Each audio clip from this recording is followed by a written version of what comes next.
Hi hello friends, మన channel కొత్తగా చూసినట్లయితే సబ్స్క్రైబ్ చేసుకొని పక్కన బెల్ ఐకాన్ క్లిక్ చేసి ఆల్ పైన ట్యాప్ చేయండి. తెలంగాణలో 6 గ్యారెంటీల దరఖాస్తుకు ఇవి తప్పనిసరి ఉండాల్సిందేనా?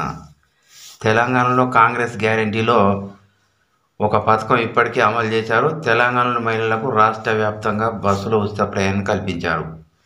ఇక మిగిలిన 5 గ్యారెంటీల విషయంపై బుధవారం రేవంత్ రెడ్డి డిప్యూటీ సీఎం బట్టి విక్రమార్క ఇతర మంత్రుల ఆధ్వర్యంలో అభయహస్తం పేరుతో దరఖాస్తు ఫారాలు కూడా రిలీజ్ చేశారు.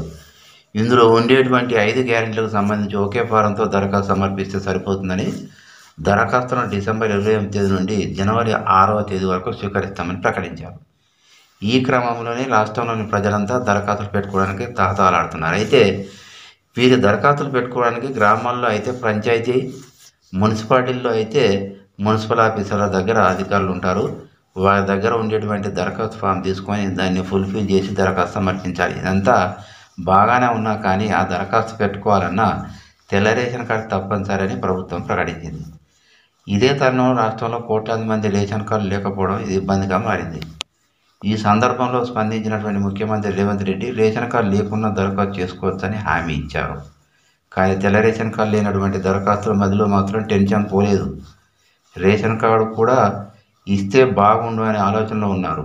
మరి చూడాలి, ఈ పథకానికి తెల్ల రేషన్ కార్డు ఉన్నప్పటికీ ఉన్నవారి అమలు చేస్తారా, లేదంటే రేషన్ కార్డు లేని వారికి కూడా అందించి కొత్త ప్రభుత్వం గొప్పతనం చాటుకుంటుందా అనేది ముందు తెలుస్తుంది. అయితే ఈ పథకానికి అప్లై చేయాలంటే ముఖ్యంగా ఉండవలసింది ఆధార్ కార్డ్, తెల్ల రేషన్ కార్డ్, విద్యుత్ metre connection, gas connection number, పట్టాదారు పాస్బుక్ నెంబర్ కావాల్సి ఉంటుంది.